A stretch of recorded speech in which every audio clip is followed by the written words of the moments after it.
What is up, guys? Welcome to Underdog Talk Bodybuilding Edition, and I'm joined with my new co-host, Big Joe, on the show. Joe, thank you for taking that role by the horns, man, and welcome to Underdog Talk Bodybuilding. We're so happy to have you here on the podcast. But today we have two very special gentlemen who, in my mind, are changing the gym world for the better. I mean, you see them, Jason and Chris of Classic Iron Fitness Reviews. What is up, gentlemen? How are you guys doing today? Hey, we're good. Thanks for having us on.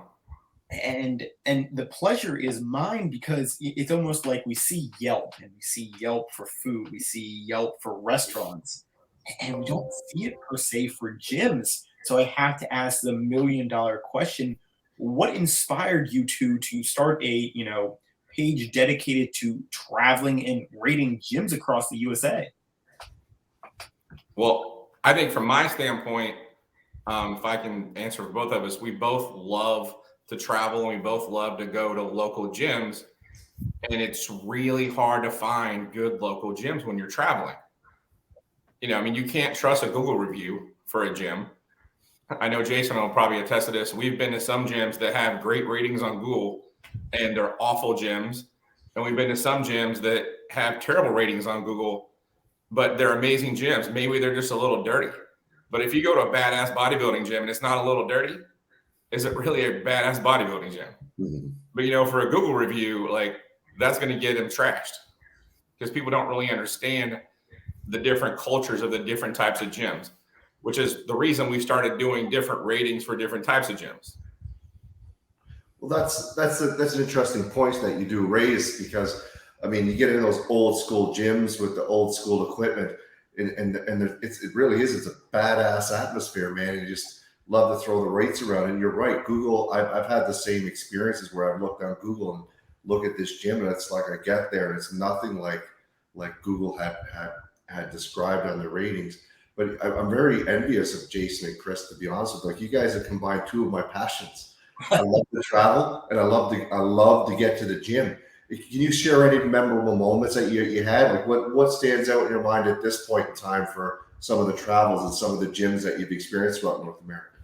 Do you want to take that one, Jason? Yeah, so I've traveled for a living for the last 20 years. And for about the first 10 years of that, I spent literally 200 nights in a hotel. Wow. So part of what I did was when I got done with my day is I would source out gyms. And like Chris was saying, it just was very laborious. And this has kind of been something that we've talked about for years now, is finding a way to, and it all kind of started with traveling people that want to go to a city that might be there for a couple of days on business that want to train. And we did the legwork for them. It's kind of turned into, at this point, not only for those that demographics of people, but also for people in any said city that's maybe new to a gym or new to the city and wants to find a gym that's better suited to them. And that's why we rate them all on a criteria, because it's unfair to rate an apple to an orange when it comes to a gym. Mm-hmm. A fitness center and a bodybuilding, the rating is going to be entirely different because the demographics of the people that are looking for those type of gyms are totally different. But yeah, in my course of the years, I've trained with some people that were pretty big names and people that weren't very big names that fast forward now they're big YouTubers. And I'm like, I trained shoulders at LA Fitness in Woodland, California one time with that guy. And he was just a plain Joe at the time. Now he's, worth millions of dollars, has his own YouTube channel and doing really well for himself. So hopefully one day you can say you did a podcast with Plain Joe, who's worth millions of dollars, has his own YouTube channel, worth millions of dollars. Eh? That would be nice to say, yes. I wish you well, Joe. Thanks. Oh, man, Joe, you are worth $1 million to me, sir. Now, obviously, I think we're at $2 million. I always love millions. How do you choose which gyms to visit and review? Because there's so many gyms in one area. Are there specific criterias, you look for? Go ahead, Chris. Well, for us, it's all about the locally or regionally owned gyms. And we both still work full time. While we would love this to be our full-time gigs, right now we're still both working full time. So we do this as often as we possibly can. And we try to hit as many gyms in an area as we can. but we focus on locally owned gyms. I mean, and regionally owned gyms. You know, for those of you who don't really understand the difference, a locally owned gym is when it's owned by a person or a group of like a couple of people. And those gyms, you usually see the owners in the gyms on a daily basis, at minimum a weekly basis. They're very active in the gyms. The gym is their passion. That's their baby. Regionally owned gyms, maybe it's 2 or 3 guys. They've been pretty successful. They own 4 or 5 gyms in the area. You get past that, now you're talking about big box national gyms. And if you go to a big box national gym here in Maryland where I live, or you go to one in Kansas City where Jason lives, it's the exact same gym. There's no point in going into one of those gyms and doing a review of it because it's the same gym all over the country. Some people like that, but those people who we think are going to be our audience, the ones who enjoy locally owned gyms, are going to hate that because it's a very generic corporate environment, and it's just not what we think our audience is going to look for. Interesting. So someone that's new to what you do, can you maybe just explain to our viewers what exactly do you do? What criteria you look for? How do you decide to rate the gym? What sort of factors go into your decision-making process with respect to your ratings? Well, I mean, initially, for instance, in a week and a half, I go to Fargo for 2 days for work. So I will find a gym or two in Fargo that the bulk of the legwork is going to be done online. Maybe some phone calls or some emails to discuss with them. I really won't know what I'm getting into until I get there. So once I get there, and we've done, I don't know, Chris, what we've done 130 plus reviews in the last year. So we've 137 now. Yeah. So we've, and that's just the last year. I mean, for the last 20 years, we weren't reviewing anything. We were just going about our lives. So, so we've been to a lot of gyms that when we walk in, we know exactly what we're in for. And I can't say there's ever been an opportunity where we've walked into a gym and just been like, yeah, this isn't for us. Mm-hmm. You know, it turns out to seem okay online, and we get there, maybe it's not okay. And that's kind of how the rating reviews go. You know, the goal is never to bash a gym, Mm-hmm. but it is to let them know, you know, what are they doing right? What are they not necessarily doing right for the demographics that we think that is their target audience. Mm-hmm. And a lot of times we'll have a conversation with the gym owner if they're available for anywhere from a half hour to an hour while we're there, just kind of going over the review, what we thought. We get a lot of people asking us, you know, you've been to a lot of gyms in your life, you know, what are we doing well? What are we not doing well? And there are some gym owners that they just decided that they were going to buy a gym one day because they love training and they have no business model. So, you know, we could lend to that too. But, you know, we're traditional. I mean, we're both in our 50s. We met in the early 90s in the Navy. We were on a large ship that had one hell of a gym, and it was barbells, dumbbells, squat racks. It was all old school. So we appreciate that style of stuff. Mm-hmm. Now, in our new life as it is today, we can walk into any gym and find, you know, a squat rack, a dumbbell rack, and barbells. For Mm-hmm. us, it's about the machines that they're now making that a lot of people are a little less intimidated to use. But, you know, we salivate when we walk into a gym and there's chain-driven equipment. We make a beeline right there. I can't tell you how many times that I've done the same muscle group 2 or 3 days in a row simply because I kept showing up to gyms that had chain-driven stuff for that muscle group. And I'm like, this is my bread and butter. I can overtrain for a few days. I'll give it a week's rest, but I'm not training with that stuff.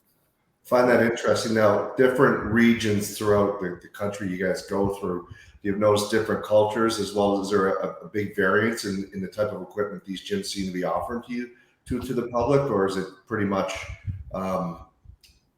uniform throughout? Oh, no, it's a very big difference. For instance, over my spring break, I flew out to Kansas City, and Jason and I went up and we hit like 20 gyms between Iowa and Nebraska. And those are neighboring states. And in Iowa, we couldn't find a bodybuilding gym. Iowa was packed with powerlifting gyms and fitness centers, and almost all small fitness centers. It was a very small gym area. We get over to Nebraska, and I think we hit one powerlifting gym in Nebraska, And there were some really good big bodybuilding gyms in Nebraska and some really huge fitness centers. So it was, there's 2 neighboring states that you would think would be very similar, and the cultures in the different states are just very different. And now, obviously, you guys encounter so many gyms. Have you ever encountered, any challenges or obstacles during your gym visits, such as like, limited access or unfriendly staff or anything crazy? Well, I think I've had a couple. Like, for one, anybody that's ever been to Madhouse Gym in Atlanta, they have like 500 pieces of gym equipment. And I went there. I knew it was the biggest gym in Atlanta, but I didn't know how big it was. And I go in there to train back. I saved back for Madhouse Gym because that, for me, back is what needs the most amount of equipment variety to really get a good day. And I walk in, and there's like 50 pieces of back equipment just for back. And I'm just walking around, I'm looking around, and finally this guy who's working is like, dude, you just got to pick something. You're starting to get on my nerves. Just during that day, I used like 4 pieces of chain driven back equipment at that gym, but on the other side, I was at a gym like not far from where I live right now in Maryland. And I went in the morning, I was doing pictures and some video for the review, and a couple guys who were over there powerlifting were super rude to me. And I actually put it in my review, and the owner got upset with me. And he's like, I can't control my membership, this and that. And so since then, I've gone back and had a conversation. I sat down, me and the owner talked for an hour. He's a super involved owner, very passionate about his gym. And we're going to redo the review because I got a new workout in there. And it was a great experience the second time. And Chris, I'm actually from Columbia, Maryland. That's where the studio is. And I mean, I saw that you went to Chisel Gym. That is Chisel's awesome. That is literally 5 minutes away from you right now. So now you got me thinking, what gym is that in Maryland that got the bad review? Southern Maryland. Oh, Southern. Yeah, I probably wouldn't know that then. I mean, you guys, now this is Joe's bread and butter over there, and obviously he trains in Canada and he trains at Pure Muscle and Fitness, which is, I didn't even know about it until I met Joe, and that gym is freaking awesome. But do you guys have any plans to expand your podcast, to cover gyms outside of the USA? Well, I mean, right now, the way it works is Chris and I do what we can in the lifestyles that we're afforded on the evenings and the weekends, relatively close to home. Everything we're doing right now is on our dime, which we've put a lot of our dime into this because it's a passion and we like it, but you can only do so much. I only travel so much for work. So at some point when, as Chris mentioned, if we are able to do this for a living and make a living off of it, I would have no problems flying out on a Monday to a city and hitting 2 gyms a day through Thursday, coming home on Friday, writing all the reviews and posting them, and the work week starts again on Monday. So yeah, I absolutely love that lifestyle, but I've been doing that for a long, long time too.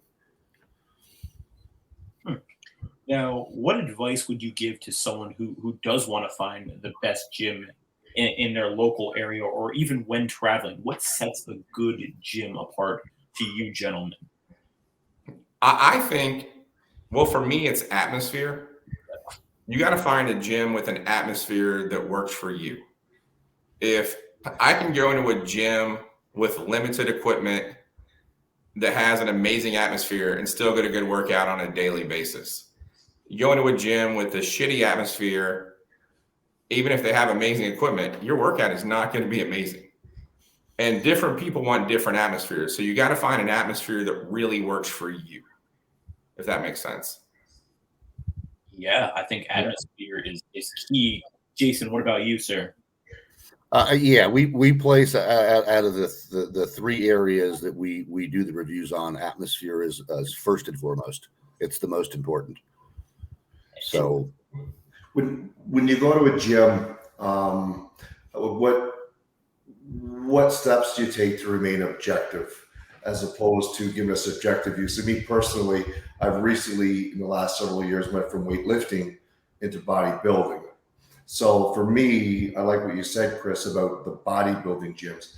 If I were to rate a powerlifting gym, I don't necessarily know that I can give it an objective view because I'm not a power lifter. So what sort of strategies and goals do you implement and do you set in order to maintain objectivity with respect to the ratings of the gym? Well, I think with our different categories and what we rate things on, they kind of lend themselves to allowing us to be objective based on the category of a gym that it is. Mm-hmm. For instance, when we go into a fitness center, we judge their organization based on how a fitness center is normally organized. You go to a bodybuilding gym and it should be organized by muscle group. Fitness centers can't do that exactly because they have a lot of members who come in and train circuits. So you can't have members who come in and train circuits and organize by body part. So they separate their stack loaded equipment from their plate loaded equipment. Now, that being said, to be organized, they still need their stack loaded equipment be organized by body part and their plate loaded equipment be organized by body part. But in a bodybuilding gym, everything should be by body part. And also from an atmosphere standpoint, if you go into a fitness center where, where families train, if it's dirty, that's not a good environment. Mm-hmm. But a bodybuilding gym or if you go to a powerlifting gym and there's not a little chalk on the floor, that's a problem. Something's not right. Yeah. I'm just thinking, going over Pure Muscle Fitness in my head when you're talking about per body part, and that's exactly how they have everything loaded up. All the plate loads, all the chain, everything you just said is identical. And I'm still learning about bodybuilding and gyms specifically. So that makes a lot of sense as to why I understand more now why they have their gym set up the way they do and how the ebb and flow of the gym, right? Yeah, if you're a bodybuilder and you're going into the gym, and even if you're training more than one body part at a time, most guys train chest. And then if they're going to train shoulders, they'll train shoulders next. They don't, so they'll move from one part of the gym to another part of the gym. And everything they want to use is right there. Mm-hmm. Yeah. Now I see you guys going to so many gyms, and the question has to be, has there been any one that stood out, or do you get kind of lost in them all and experience each gym differently? Or for both of you gentlemen, was there one gym that was just the mecca of all gyms? Well, when we first started, so I grew up in Los Angeles, so going to Gold's Venice and, the gym in Long Beach, I forget the name of the gym right now. There's some phenomenal gyms there. Jay Cutler trained at the YMCA in Fullerton. Out of all places for many years of his career. That I had seen what I thought were some of the meccas. And since doing this, we found a lot of other meccas that nobody would know about, because we all know about Gold's and Bev Francis and, Arm Burst in Colorado. But nobody knows about DMV Iron, which fabulous. Probably the best overall gym I've ever been to. Now, granted, I didn't go to Madhouse with Chris, but we went to DMV Iron, and it was so good that we went and did the review, went and grabbed a bite to eat, and came back to finish the review because we wanted to train more. When you have a leg room that's larger than most gyms, you can't go there and not do some form of legs. So yeah, we've seen some pretty miraculous ones, and what we're doing is shedding light on those. There's meccas all over this planet, but they're the traditional 3 or 4. You go to Dubai, you've got, Oxygen Gym there. But, who's to say that in Stockholm, there's not one of the baddest gyms on the planet that nobody knows about? Yeah, to piggyback off what Jason was just saying, I was in Bethlehem, Pennsylvania, a couple weeks ago, in Powerhouse Gym in Bethlehem, Pennsylvania, which most people wouldn't even think of as being like a major gym place. The Powerhouse Gym there was ridiculously good. They had just gotten in 12 pieces of Panada equipment. If you've never used a piece of Panada equipment, it's the Italian sports car of gym equipment. Mm-hmm. If you said you're in Columbia, I would go over to Anarchy and use the Panada equipment in there. That place is ridiculous. Yeah, and you might Yeah. see Victor Martinez there, as Victor Martinez owns Anarchy Gym. IFBB legend Victor Martinez. Yeah. Have you ever? Now I've got to ask the question: have you ever seen any famous bodybuilders? You alluded earlier, but I'm interested. Any big names you've seen at these gyms? Well, we trained right next to Victor Martinez at the Arnold a couple of years ago in Columbus. So it's funny you should bring up his name. Which gym was We were at Pros? It's the main one there that's right down from Yeah, the the Pros convention Gym. Yeah, center. the Pros Gym. Yeah, the Pros Gym. It used to be a different name, but yeah. They did. They switched. I can't remember what It was Powerhouse. Powerhouse Gym. Now it's called the Pros Gym. Yeah. Mhm. Yeah. We were at Bev Francis, and we were training shoulders at Bev Francis, and Jason's like, "Look up there." And I look up, and there's this huge poster of Flex magazine on the wall. He goes, "Now look over there." And the guy on the Flex magazine cover is training arms right next to us. So, Who was the guy? Was it just some guy, or? Oh, I'd have to look him up. I don't remember names so much, but yeah. I just remember that it was cool to have the guy on the magazine cover on the wall right next to us. Right. And Well, when we were at Bev, we had a conversation with Steve, the main. Yeah, exactly. So yeah, you run into people. Some people you don't know, and we've seen some pretty phenomenal bodies that probably aren't a name. So I mean, there's how many people out there just have phenomenal physiques that just do it for the love, for the fun, and not for the $10 trophy. So I mean, we run across those all the time. It's true. So throughout, is there any specific gyms you would recommend? So my wife and my little fella, Green Ranger Kyle, we're heading down to Las Vegas for a couple of days in September. Then we're going to Los Angeles, and while we're there, we're going down the South Coast. We're going to hit San Diego. Is there any specific gyms in Las Vegas you would recommend, or outside Las Vegas, not necessarily in Las Vegas, as well as Los Angeles, Venice? Obviously, we're going to hit that one that you mentioned. With San Diego specifically? Yeah, the Las Vegas Athletic Club, and I think it's Lions Den, which is Flex Lewis's gym. Mm-hmm. Both really nice. I tended to go to Gold's North Hollywood, right? Which that's where for years Rich Piana trained at. Mm-hmm. And it's a very old school, not clean, not an abundance of equipment, but everything that they have in there over the years made Rich kind of sort of what he was that we knew him as. It's got to be a phenomenal gym. So yeah, that would be one of my favorites there. Nice. Have to check that one out for sure. And obviously, rest in peace, Rich Piana, a legend in this industry. Mm-hmm. Now, I do have one final question. Have you noticed any emerging trends or innovations within the fitness industry throughout your gym explorations, gentlemen? I mean, from my perspective, we've ran across a lot of different, and this isn't necessarily within the gym, of entrance apps.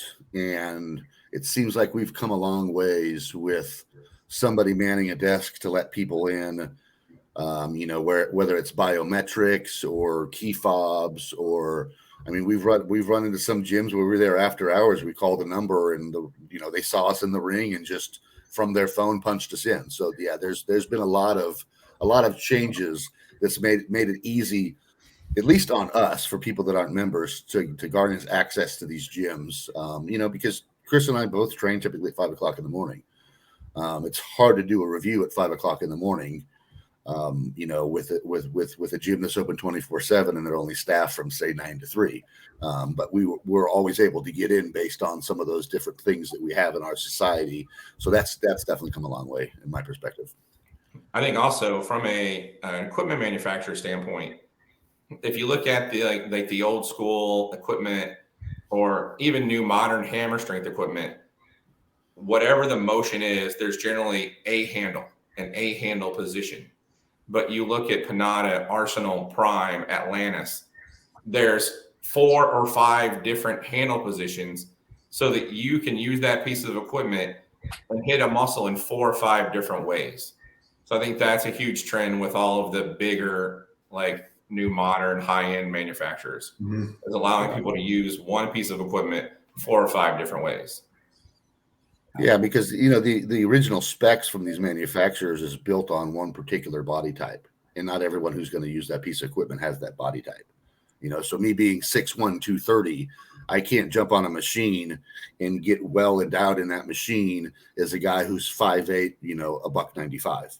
I have to flex myself around that machine in order to make it work. And having extra handles, obviously, as Chris alluded to, it goes a long way. So yeah, some of the newer manufacturers and the ones that are producing, I would say, better equipment have a lot more features when it comes to that. I see your point, gentlemen. I think the technology is the biggest one that's just changing in terms of the key fobs. And I just show an app and I get into my gym now. Thank you both for truly taking your time. And I think what you guys are doing is so unique and so cool. And I'm so fascinated to see where your growth comes from and how it does come, which it will, obviously, because I think what you're doing is so unique. Now, before we go, the floor is yours, gentlemen. Where can we find your content? Is this something that's only on Instagram right now, or is it something that's going to Twitter or Facebook or Spotify? We're on Instagram. We have 137 reviews on Instagram at Classic Iron Fitness, and now we're also moving over to YouTube. Our YouTube reviews are all video, obviously. If you'll notice on Instagram, our older reviews are more like slide posts. The newer ones, we're redoing everything as videos. All the new reviews are videos. But the thing we're adding on YouTube that we can't get to on Instagram is we're adding member testimonials at the end of all reviews. So you'll get to hear like why someone who works out at that gym every day loves that gym. Wow. Yeah. That's going to be a big growth, unit for you guys, hearing someone's perspective who, has been there for hopefully a while and getting an honest review, obviously. And, for the YouTube, has it already started yet, gentlemen, or is this something? Yeah, we have about a dozen reviews up on it on YouTube right now, all with member testimonials. Wow. And that YouTube is also Classic Iron Fitness. Yes, it's at Classic Iron Fitness on YouTube. Correct.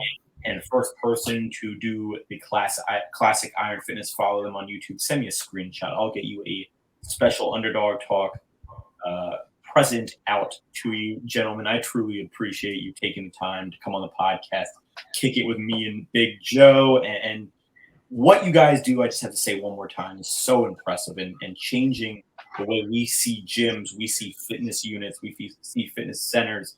So keep up the great work, guys. Don't forget to like, comment, and subscribe on this video every time you guys follow us. It helps us out. So please also check out Classic Iron Fitness, YouTube, Instagram. Links will be in the bio. Guys, until next time, Big Joe, Iron Classic Fitness, and the Underdog out.